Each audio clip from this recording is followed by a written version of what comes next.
Guys, how are we all? Hope we're all doing well, picking some locks and keeping it bloody legal. And I am pooped. I tell you what, I'm covered in grass. It's stuck everywhere. We are coming up to fire season here, summertime, and where we live out in the farm. Normally there's a fire just across the road in the state forest. That's all on that side. So I've been busy clearing up all the growth that's grown through winter, because you can't get out and mow during winter, because it's virtually impossible to mow out here in the rain because we have natural spring that runs under and through our property. So a lot of the areas just turn into this really boggy, wet swamp in a way. But coming into fire season, I thought it'd be kind of interesting to show you what we have set up ready in case we have to evacuate like we did last time. And last time we did it, you all saw the video. I think it was helicopters and aeroplanes, I named it, which was last year when the fires come through, and we had to bug out after for a little while, and then we were told it was safe to come back. So I thought it'd be kind of interesting to show you what I've put in place. This isn't all of it, because I do have stuff stashed out in the workshop. In the big cupboard in there, I have spare gas bottles there's about 12 gas bottles, got to get another box of them. For the portable gas stoves, there's hurricane lanterns, there's the butane gas stoves and tent and all that in there in case we do have to get out of here during a fire. Which, with the amount of undergrowth there is around here through the forest at the moment, can kind of expect a pretty big fire if there is one this year. So fingers crossed it doesn't happen. But anyway, I'll show you what we have inside, not including about 30 litres of water that we actually have sitting in there. I have one in the back of my car in the toolbox, a big 10 litre container of water, and we have two inside which we grab, throw in the ute along with everyone else, and get the hell out of here. So I thought it would be pretty interesting since we are coming into fire season, and if you do live in an area that is prone, or you do have the chance of getting fires come through your area, this may help you, because we didn't think, we wouldn't need one, it'll be fine, and then when you get told to evac, you kind of run around like a headless chook trying to get everything together. So this isn't like you see on TV, those crazy bloody zombie apocalypse kind of shit. This is real life emergency situations. So let's get into it. I'll pause this and we'll go through it all. So inside we have two bags that we grab full of everything that we need if we need to get out of here. One of them, which is this one here, is completely chock-a-block, and this isn't all of it. I do have more in the freezer, but all the stuff you need, like hot chocolate for some reason, but I have a heap more than enough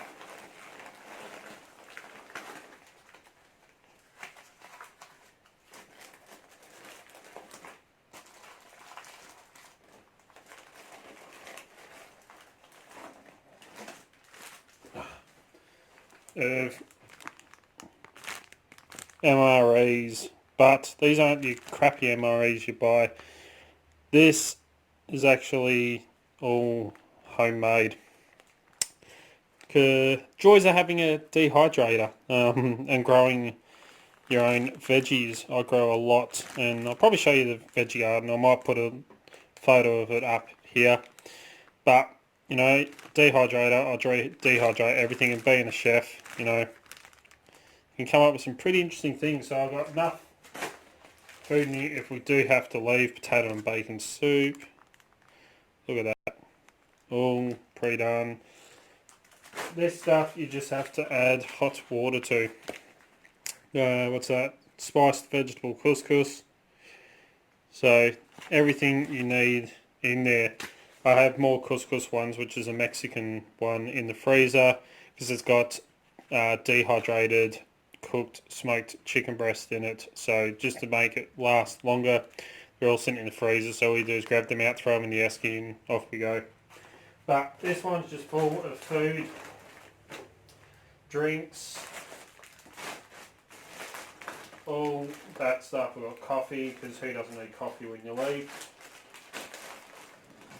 So pretty much that's, right, unhook this one.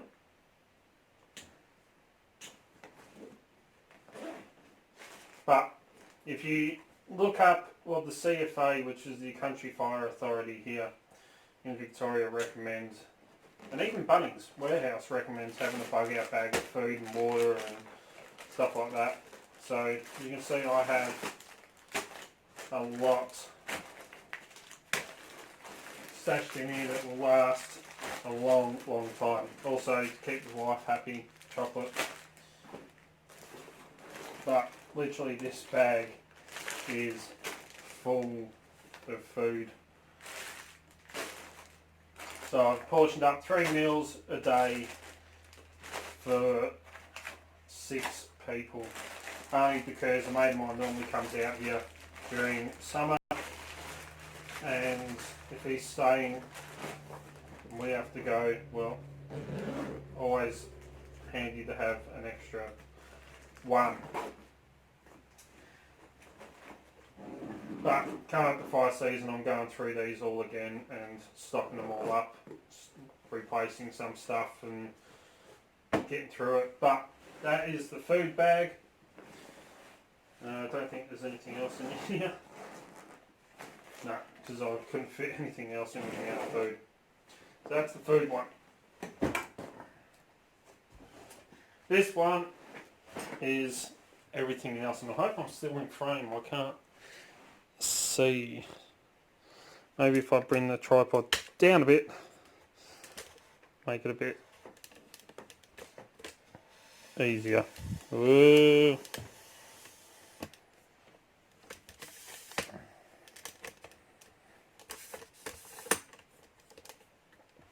Probably wasn't a good view then. Here we go. So the second one has everything else. So we wanted something that we could just grab and run with. So of course I have my survival knife, just because it comes in handy if we need to cut anything.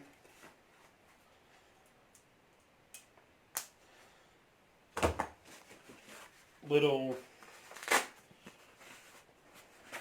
multi-tool pocket axe with knife and screwdriver and stuff.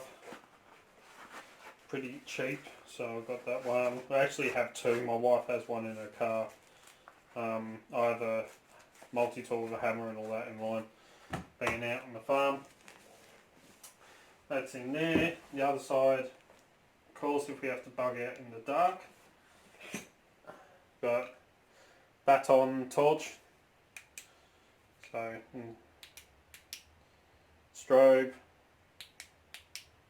light bar, but everything you need. I need to replace the batteries in that. Just being on the safe side, 2 more torches. One of these is that tack light, and I run over it with the lawnmower because the kids had it, and it still works perfectly. This thing is like indestructible. So you can go dollar, dull, strobe.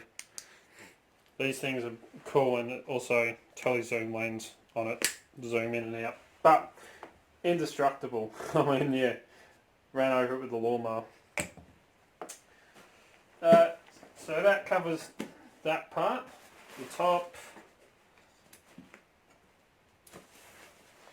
In here, we just have, fire. This is one of the things they recommend. These are P2 face masks so we're not breathing in all the smoke. Some balaclavas, glow sticks, well not balaclavas but face shields, that all sit in there. So after doing a lot of research on fire bug out bags, because you know I'm not crazy nut job that thinks the world's going to end with a zombie apocalypse like the ones you see on that Doomsday Preppers. I used to love watching that show, it was hilarious. You know, this is all literally a lot of research went into it for fire stuff. First aid stuff, I've got my tablets, spares of my tablets, my wife's tablets, asthma pump just because of smoke. That one's safety pins. Again, first aid supplies, band-aids, hand sanitizer, antiseptics, feminine products, baby wipes,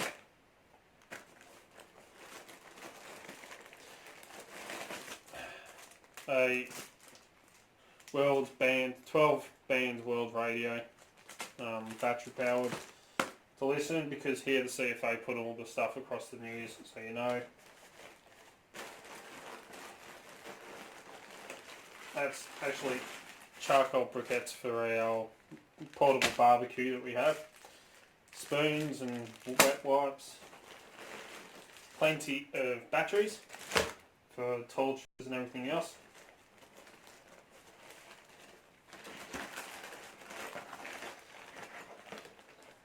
We have a heap of these cutlery sets in there.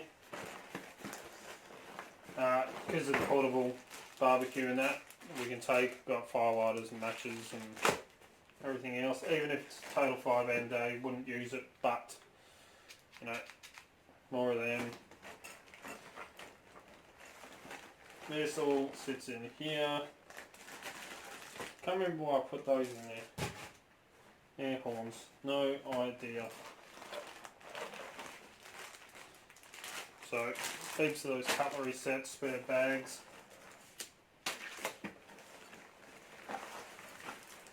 Emergency ponchos in case it rains. So this is all stuff the CFA recommends, and I kind of adapted it to what we need here. A collapsible pet bowl, because of the dogs and the cats, got to have water for them. Sunblock.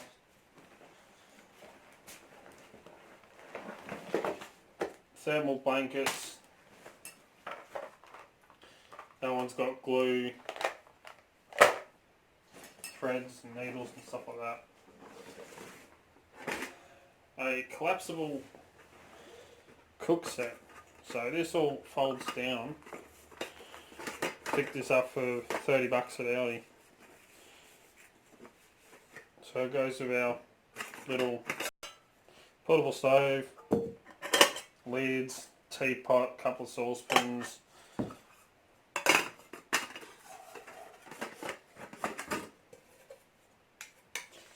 itty frying pan. But for a compact, lightweight little set, it's actually pretty bloody good.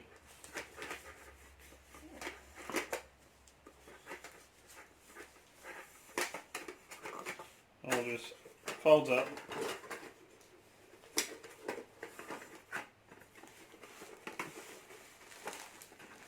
No, I'll fix that up later. And because the kettle in there is only tiny, I got a bigger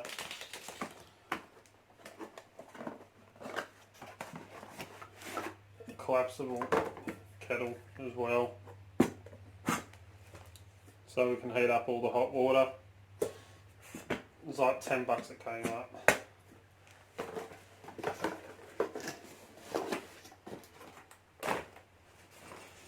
And that is pretty much everything in our bug out bag. So I'm just going through it all, getting them reset and reorganised, ready for fire season because it's coming up. And if we have to leave, we have everything here that we need